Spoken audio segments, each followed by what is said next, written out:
Wings is not like the others. I bet you've got questions. Most people do. Hey, they said I could wear anything I want as long as it doesn't detract from my idea. And in my case, the outfit is the idea. I didn't always dress like this. A few years ago, I was playing it very safe with my style. I wore the middle-aged mom uniform, black, semi-athletic, invisiwear. I wanted to belong, but blending in isn't the same as belonging. In fact, I was playing the world's loneliest game of hide and seek. I made myself disappear, and nobody ever found me. But when I dress like this, and someone says, "Oh, I just love your outfit," we've connected. Now that game is a lot more fun. And the amazing thing is that these little interactions with strangers can actually help us live longer, healthier lives. So, every Tuesday, I dress like this when I'm out and about, and I talk to people. It was scary at first. I was pretty nervous about fitting out instead of fitting in. But this weekly experiment has transformed my life and my closet for the better. Now I definitely feel like I am part of my community. I give compliments more generously, and I receive them more graciously. Mutual appreciation. That's the best game going. So why would we want to blend in and miss out? Don't talk to strangers. We all heard that, right? But what if avoiding strangers is more dangerous than talking to them? Researchers keep telling us there's an epidemic of social isolation, and it's cutting our lives short by hastening heart disease, dementia, depression, cancer. What can save us is connection, and people are everywhere. At the gym, at the grocery store, out walking the dog. Smiles, waves, greetings, chats could mean the difference between health and disease, life and death. But where do you start if talking to strangers seems as reckless as playing in traffic? This is my strategy to kickstart little connections. For me, dressing up is a big part of showing up. When I put it all together, I am ready to engage. Wherever I go, I notice other people who dare to have flair, and I say, "Whoa, look at you!" And then they're like, "Whoa, look at you!" And then we're laughing and talking and celebrating, and it's like a party, but no one has to vacuum afterwards. You can enjoy this too, and you don't even have to dress like Jackie Kennedy. But you do have to build a bridge for someone to cross. I asked research psychologist Dr. Gillian Sandstrom about her work studying the benefits of talking to strangers and what she thought of my Tuesday thing. She told me, "It makes sense that your special clothing would help to stimulate conversations.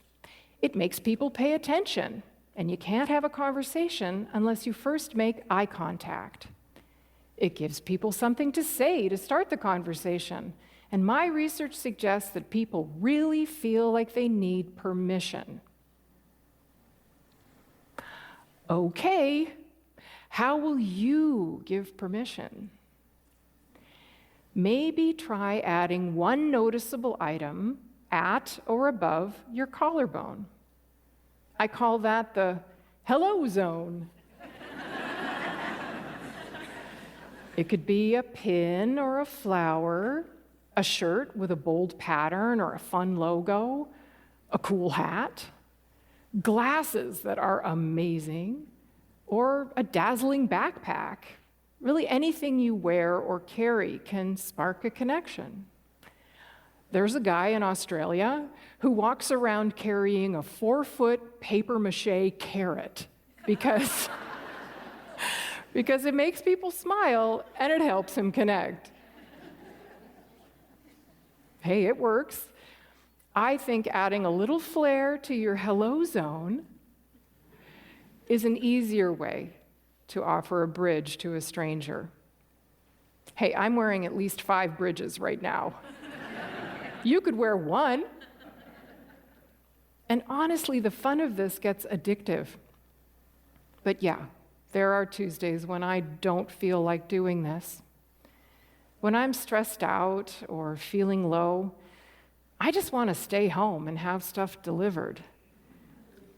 But I put myself together and I go out there anyway, because those are the Tuesdays that really show me how healing it is to be seen and beheld.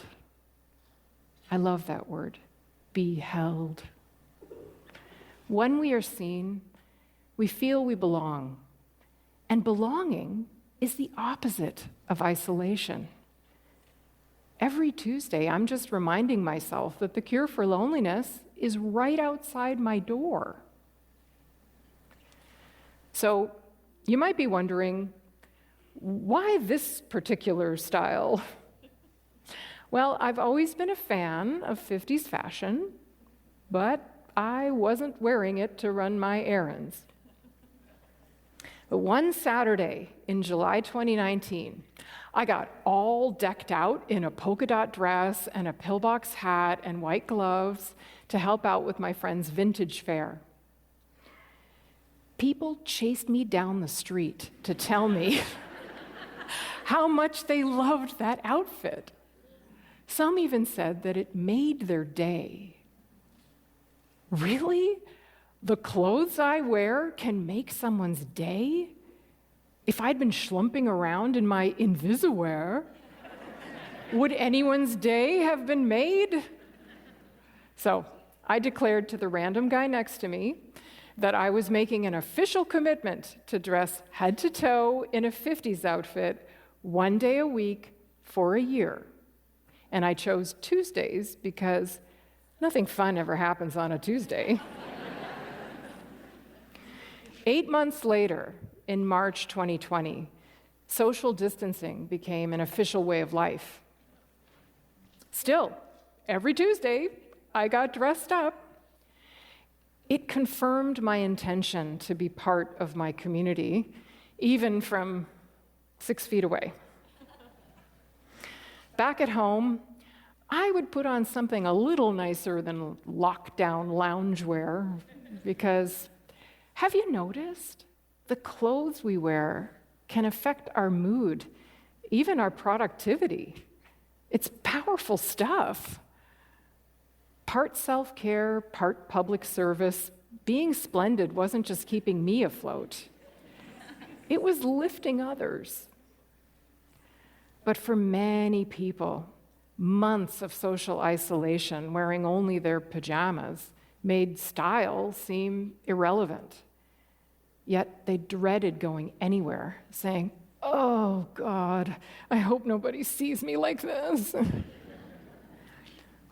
They cut themselves off from connection right when they needed it the most.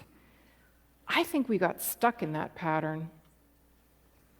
We are terrified to be noticed, but we are dying to be seen. We have got to start talking to each other. Changes and breakdowns in our systems and environment are going to force us to, but hey, why not start now? My dad is a biophysicist. He's been telling me for years that our cells can mutate when we're exposed to all kinds of different stress. And Lord knows, every one of us is stressed to the max and probably mutating like mad. He thinks my social initiative is important because as individuals and communities, we're already facing extreme challenges, and that takes strength. Each warm connection with a stranger makes us all stronger. So it's time to stop hiding. Reveal yourself. It takes some courage, but when you elect to connect, you're choosing better health for yourself and the people around you. Don't wait for a wedding or a funeral. Go ahead and be splendid. Next Tuesday or any day, rock your style and share a smile. You are the special occasion. Dress for it. Thank you.